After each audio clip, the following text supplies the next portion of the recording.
My name is Dejean, and I think it's time to put engineering expertise into the U.S. House of Representatives. I am tired of hearing lawyers, accountants, and political science majors babble on about the voodoo science of climate change.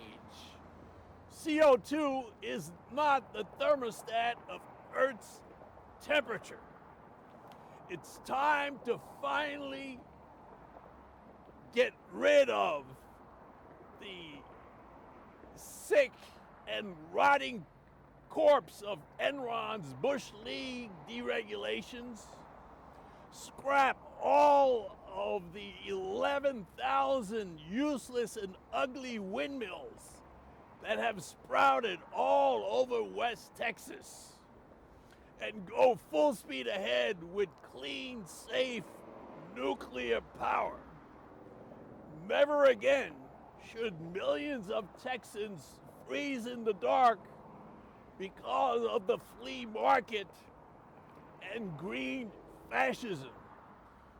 That is why I'm running for Congress in the new 38th Congressional District of Texas as a Larouche independent candidate. I look forward to implementing the late great physical economist Lyndon LaRouche's 4 laws to save the U.S. economy, starting with re-implementing Franklin Roosevelt's Glass-Steagall Act, where we separate the commercial banks from the vulture banks of Wall Street. We take over the Federal Reserve, stop issuing hundreds of billions of dollars a month for bailouts, and direct low-interest, long-term credit for great physical infrastructure projects like the North American Water and Power Alliance to save the western parts of the United States from drought and to refill the Ogallala Aquifer in Texas and the Northern Plains.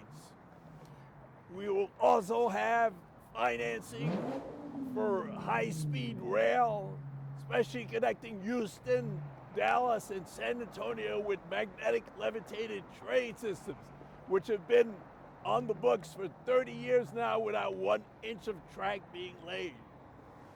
And we also must finance a crash program for controlled thermonuclear fusion in the next 10 years. Combine that with the full funding of the Artemis mission to not only get back to the moon, but to launch the program that will get us to Mars in the next 30 years with fusion-propelled rockets that can get us there in days rather than the months that SpaceX plans to use to get there. Now, I am an electrical engineer who worked for years in Dallas with Texas Instruments, designing infrared detection and targeting systems for fighter bombers of the U.S. Air Force, the Australian Air Force, the Republic of Korea Air Force, and I oversaw flight tests with the Indian Air Force, the leading component of the atmosphere, leading gas in the atmosphere that restricted our ability to see long-range targets is water vapor. Water vapor absorbs infrared radiation. Water vapor is the most powerful greenhouse gas, not CO2. Water vapor is responsible for 95% of the greenhouse effect that keeps this planet in the livable temperature. CO2 is a trace gas with virtually no effect on the temperature of the Earth's atmosphere.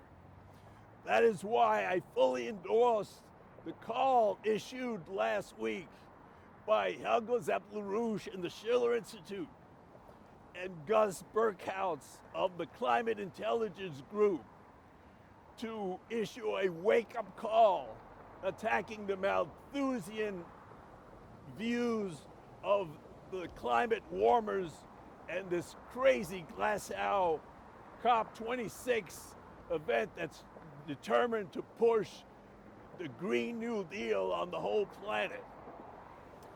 Now, at the same time, we have to look at what's happening around the world. I am an immigrant from Haiti. When I arrived in this country, I did not know a word of English, had less than 6 months of schooling, no job, no skills. I was 6 years old. I've learned a few things since then.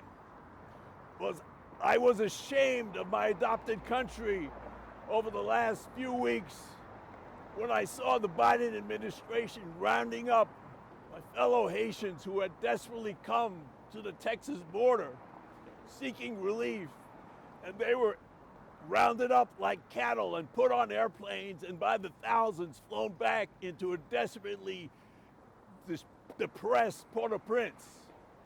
Now, on September 25th, I participated in a webinar with the Schiller Institute and the Larouche Organization discussing the Schiller Institute plan to actually build infrastructure for Haiti in collaboration between China and the United States.